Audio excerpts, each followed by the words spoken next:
प्रणाम मित्रों, परम पूज्य गुरुदेव और परम वंदनीय माता जी की सूक्ष्म उपस्थिति में आइए स्वाध्याय आरंभ करते हैं। मेरे साथ एक स्वर में बोलेंगे, ओम भूर्भुवः स्वः तत्सवितुर्वरेण्यं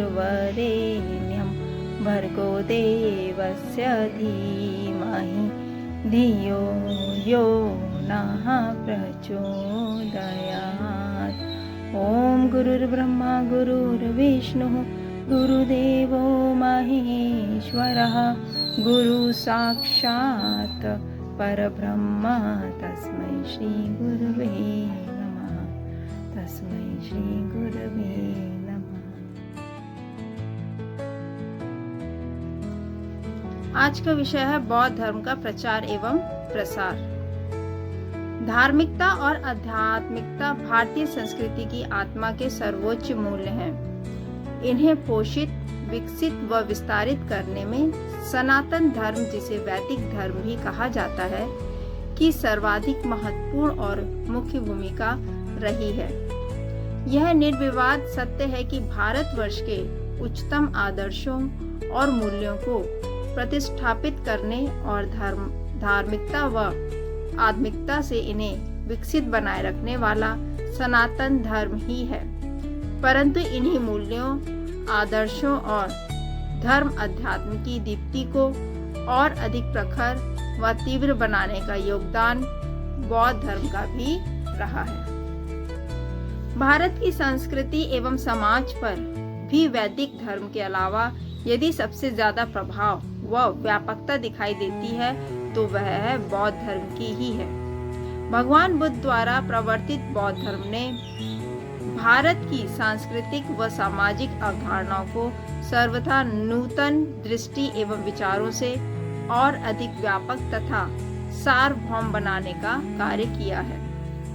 भारत की मूल सांस्कृतिक भावना को भारत के साथ साथ विदेशों में भी पहुंचाने का महान कार्य बौद्ध धर्म के माध्यम से हुआ है।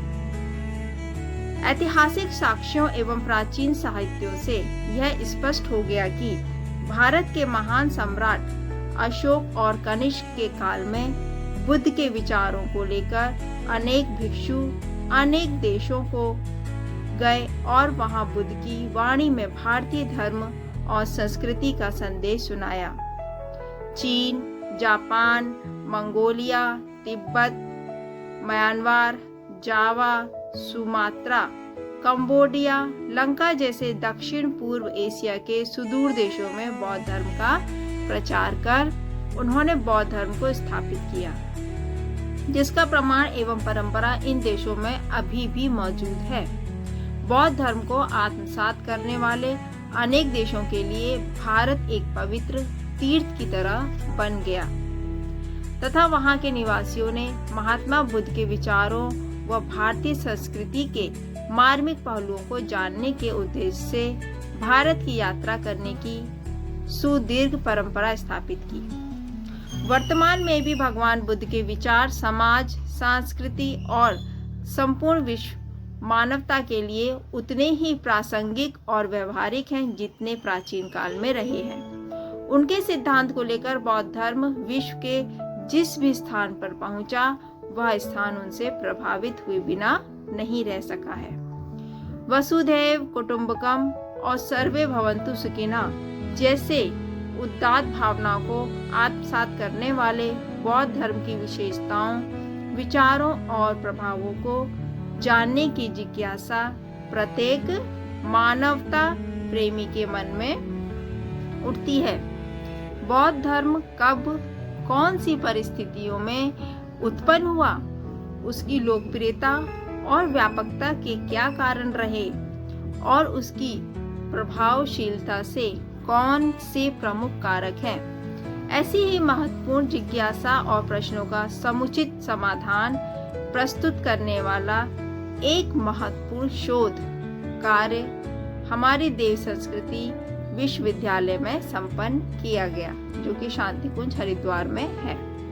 यह शोध अध्ययन वर्ष 2020 में विश्वविद्यालय के इतिहास एवं भारतीय संस्कृति विभाग के अंतर्गत शोधार्थी श्रीमती गीता द्वारा संपन्न किया गया।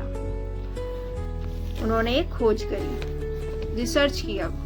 इस विशिष्ट अध्ययन को विश्वविद्यालय के श्रद्धेय कुलाधिपति डॉक्टर प्रणय पांडेय जी के विशेष संरक्षण एवं डॉक्टर मोना के निर्देशन व डॉक्टर अनुराग के सह निर्देशन में पूर्ण किया गया। इस शोध का शीर्षक है प्राचीन भारत एवं उत्तराखंड में बौद्ध धर्म का प्रचार एवं प्रसार। 6ठी शताब्दी ईसा पूर्व से 2वीं शताब्दी ईसा के विशेष संदर्भ में यह हेडलाइन है। इसमें क्या क्या उन्होंने किया ये बताना चाह रहे हैं। शोधार्थी द्वारा अपने इस महत्वपूर्ण शोध कार्य को कुल 7 अध्यायों में वर्गीकृत कर प्रस्तुत किया गया है। पाठकों के ज्ञानवर्धन की दृष्टि से सभी का सार संक्षेप यहाँ प्रस्तुत किया जा रहा है। मतलब इसको थोड़ा सा संक्षेप में बताने की कोशिश कर रहे हैं कि वहाँ पे किस तरह से खोज की गई, किस तरह की रिसर्च हुई। शोध का प्रथम अध्याय था भूमिका। पहला क्या था? भूमिका। क्या भूमिका रही होगी? इसके अंतर्गत बौद्ध धर्म का संक्षिप्त परिचय एवं विशेषताओं की विवेचना है। भारत भूमि पर विकसित होने वाले विभिन्न धर्म संप्रदायों, मतों एवं बौद्ध धर्म का अद्वितीय स्थान है। विश्व समाज के लिए सदैव इस धर्म के दरवाजे खुले रहे हैं, इसलिए इसका प्रभाव समान रूप से सभी वर्गों में सार्वभौमिक रहा है। बुद्ध के विचारों के साथ साथ कला, भाषा एवं साहित्य ने मिलकर बौद्ध धर्म को भारत की अमूल्य विरासत का स्थान प्राप्त कराया है। ईसा पूर्व 563 में जन्मे गौतम बुद्ध का समय इतिहास की दृष्टि से धार्मिक, सामाजिक, राजनीतिक व सांस्कृतिक क्रांतियों का युग था। वैदिक धर्म का स्वरूप कर्मकांडीय आडंबरों और जटिलता से भर गया था। जन समाज को दिशा और प्रेरणा देने वाली नई एवं कल्याणकारी विचारधारा उस युग की मांग बन गई थी। बुद्ध के विचारों ने युग की इसी मांग को पूरा किया और धीरे धीरे बौद्ध धर्म के रूप में उनके विचार विश्वव्यापी बनते चले गए। बौद्ध धर्म का उदय भारतीय भूमि पर सर्वथा एक नई धार्मिक और आध्यात्मिक क्रांति का प्रतीक बनकर प्रस्तुत हुआ। इस धर्म में मानवीय सद्भावनाओं और नैतिक मूल्यों को सर्वोपरि स्थान दिया गया था।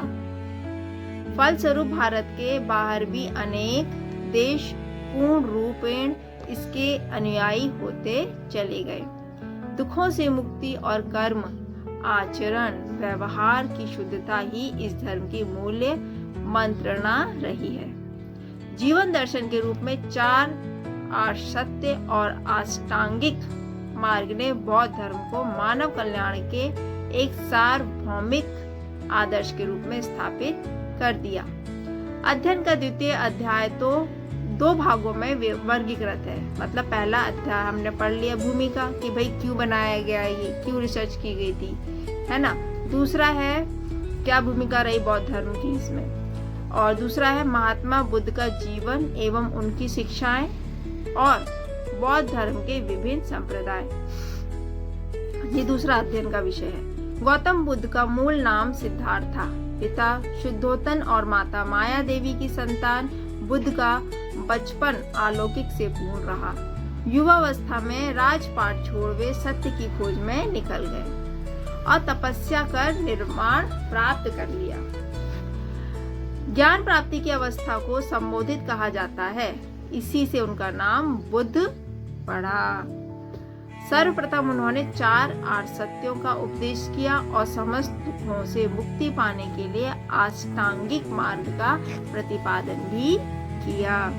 यह 4 आर्षसत्य ही धर्म चक्र प्रवर्तन के रूप में बौद्ध धर्म के मूल आधार है। बौद्ध धर्म आगे चलकर 2 विचारधाराओं में हीनयान एवं महायान के रूप में विकसित हुआ। हीनयान ने बौद्ध के मूल रूप को महत्व देते हुए बुद्ध को अवतार न मानकर ज्ञान प्राप्त धर्म प्रवर्तक मात्र माना। वैभाषिक और सौंतातिक बौद्ध संप्रदाय हीनयान के ही 2 भाग हैं। पहले तो उन्होंने 2 भागों में बांटा था, हीनयान और महायान। अब हीनयान को भी उन्होंने 2 भागों में बांट दिया है। उसके कौन से भाग है? वैभाषिक और सौतांतिक। इसके विपरीत महायान को उत्कृष्ट मार्ग कहा जाता है। मानव समाज के कल्याण और परोपकार की भावना से ओतप्रोत महायान का बौद्ध धर्म में सर्वाधिक महत्व है।